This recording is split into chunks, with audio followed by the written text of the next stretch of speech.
ఈ working women's ఇప్పుడు pregnancy వచ్చింది అనుకుంటే వాళ్ళకి ఈ వర్క్ బ్యాలెన్స్, ఈ ప్రెగ్నెన్సీ ఎలా చేసుకోవచ్చు? సో ఫస్ట్గా నేను ఏం చెప్తానంటే ప్రెగ్నెన్సీని ఒక రోగం లాగా తీసుకోకూడదు. అంటే ఇది సంథింగ్ డిఫరెంట్ అన్నట్టు కాకుండా నార్మలైజ్ చేసుకోవాలి. అంటే మనం డైలీ వర్క్కి ఎలా వెళ్తున్నామో ప్రెగ్నెన్సీలో కూడా same. Pregnant mother is nothing but a normal mother, కాకపోతే లోపల ఒక బేబీ ఉన్నారు.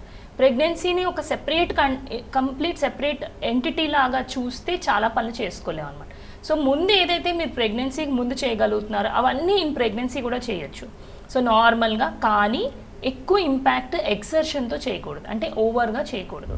సో ఎవరైతే వర్కింగ్ మదర్స్ ఉన్నారో వాళ్ళకి ఏమీ రిస్క్ ఫ్యాక్టర్స్ లేవు, అంటే లో రిస్క్ ప్రెగ్నెన్సీ అని నేను చెప్పాను చూడండి. అంటే బీపీ, షుగర్, వేరే మెడికల్ ప్రాబ్లమ్స్ లేకుండా ఏజ్ కరెక్ట్గా ఉండి హైట్కి వెయిట్కి అంతా కరెక్ట్గా ఉన్న వాళ్ళైతే త్రూ అవుట్ ద ప్రెగ్నెన్సీ ముందు ఎలా వర్క్ చేస్తున్నారో అట్లానే కంటిన్యూ చేసుకోవచ్చు. అంటే మీరు వర్క్ వెళ్తుంది క్యాబ్లోనో లేదంటే మీ దగ్గర ఏ వెహికల్ ఉంటే ఆ వెహికల్లోనూ యూ కెన్ జస్ట్ గో, అదే వెహికల్లో వెళ్ళిపోవచ్చు, నో ప్రాబ్లం. బైక్లో వెళ్ళినప్పుడు మాత్రం కేర్ఫుల్గా వెళ్ళమంటాం, పడిపోతే యూజువల్లీ ఎక్స్రే అది తీయలేం కాబట్టి. సిటీలో మీకు 1 hour అలా జర్నీ ఉన్నా కూడా నాట్ ఎ ప్రాబ్లం. ఎక్కువ వాటర్ తాగాలని గుర్తుపెట్టుకోండి. 1-2 floors స్టేర్స్ ఉంటే కూడా ఎక్కచ్చు. డెస్క్ జాబ్లో ఉన్న వాళ్ళు, ఎక్కువసేపు సిట్టింగ్ పొజిషన్లో ఉండే వాళ్ళు ఉంటే 2 hours ఒకసారి లెగిసి మీ క్యాబిన్లోనో లేకపోతే మీ ఛాంబర్లోనో కొంచెం అట్లా వాక్ చేసి మళ్ళీ వచ్చి కూర్చోండి. అలారం పెట్టుకుని వాటర్ కన్జ్యూమ్ చేస్తూ ఉండండి. 2 hours ఫ్రూట్ ఏదో ఒక హెల్దీ స్నాక్ తీసుకుంటూ ఉండండి. అంటే నార్మల్గా నెగ్లెక్ట్ చేసేవి ప్రెగ్నెన్సీలో నెగ్లెక్ట్ చేయకుండా 2 hours అలార్మ్స్ పెట్టుకుని టైంకి తీసుకోవాల్సిన మెడికేషన్, టైంకి తీసుకోవాల్సిన స్నాక్, వాటర్ కన్సప్షన్, నడవడం, ఇలాంటివన్నీ మీరు అలారం సెట్ చేసుకుని త్రూ అవుట్ ప్రెగ్నెన్సీ చేసుకోవచ్చు. ఫస్ట్ 3-4 months వామిటింగ్ ఎక్కువ ఉంది అంటే వామిటింగ్ మెడికేషన్స్ తీసుకోవచ్చు. బాగా వామిటింగ్స్ అవుతున్నాయంటే అప్పుడు లీవ్ పెట్టమని చెప్తాం యూజువల్లీ. యూజువల్లీ 3 months వామిటింగ్స్తో సఫర్ అయ్యి వర్క్కి వెళ్ళడంలో ఇబ్బంది పడవచ్చు. వామిటింగ్స్ లేకపోతే నార్మల్గానే ఉండొచ్చు. 5th month తర్వాత బేబీ పెరుగుతుంది కాబట్టి బ్యాక్ పెయిన్ లాంటి ప్రాబ్లమ్స్ రావచ్చు. సో ఇలా ఉన్న వాళ్ళకి రెమెడీస్ మనం హాట్ వాటర్ బ్యాగ్ తీసుకోవడం లేదంటే పారాసిటమాల్ ట్యాబ్లెట్ తీసుకోవడం ఇలాంటివి చెప్తాం. కానీ బ్యాక్ పెయిన్కి జండుబామ్ లాంటివి మాత్రం యూజువల్లీ అవాయిడ్ చేయడం బెటర్. సో 5th month తర్వాత యూజువల్లీ మీకే అర్థమైపోతూ ఉంటుంది, అంటే ఏ టైంలో మీకు బాగా కంఫర్టబుల్గా ఉంది, ఏ టైంలో నాప్ తీసుకుంటే బాగుంది, అవన్నీ మీకు తెలుస్తాయి. 5th month వరకు పొజిషనింగ్ నార్మల్గా పడుకోవచ్చు అంటాం. 5th month దాటాక వీప్ మీద పడుకోకూడదు, వెనకాల బ్యాక్ మీద పడుకోకూడదు, రైట్ లేదా లెఫ్ట్ సైడ్ తిరిగి పడుకోవాలి. 5th-6th month దాటాక కొంచెం టమ్మీ పెరుగుతున్నప్పుడు కొద్దిగా ప్రాబ్లమ్స్ స్టార్ట్ అవుతూ ఉంటాయి.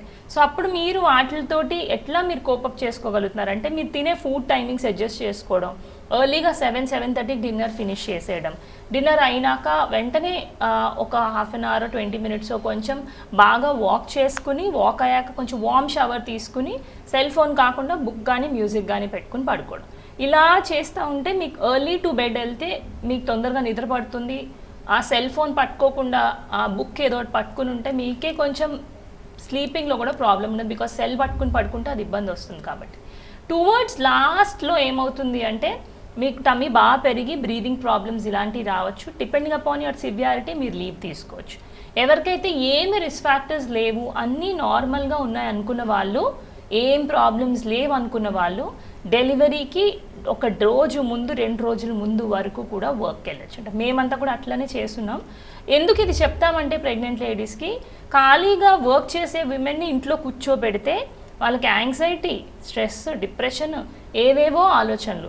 ఇది ప్రెగ్నెన్సీలో అబ్నార్మల్ ఏమో, నాకు ఇది ఉంది, ఇది తప్పేమో, గూగుల్ చేసేసి ఇన్స్టాగ్రామ్ చదివేసి పక్కింటోళ్ళని అడిగింది, ఫోన్ తీసుకుని ఫ్రెండ్ చెప్పింది అన్నీ వినేసి ఎక్కువ టెన్షన్ పడిపోతూ ఉంటారు. సో వర్కింగ్ మదర్స్ని అందుకే ప్లీజ్ వర్కే ఫోకస్ చేయమంటాం. డెఫినెట్గా ప్రెగ్నెన్సీతో పాటు వర్క్ కూడా పెట్టుకోండి, బికాజ్ ఎందుకంటే ఎక్కువ ఓవర్ థింకింగ్ అనేది లేకుండా ఉంటుంది. సో ఒకవేళ ఇబ్బంది ఉంది, హై రిస్క్ ప్రెగ్నెన్సీ అంటే మీకు ముందు అబార్షన్స్ అయినాయి లేదా ఏజ్ 35 పైన ఉంది, బీపీ, షుగర్ లాంటి ప్రాబ్లమ్స్ ఉన్నాయి, మేజర్ ప్రాబ్లమ్స్ ఉన్నాయి, బేబీ గ్రోత్ ఎఫెక్ట్ అవుతుంది అన్న వాళ్ళు మాత్రం you can stay back home, work from home చేసుకోవడమో లేదంటే లీవ్ పెట్టుకోవడం లాంటిది కన్సిడర్ చేసుకోవచ్చు.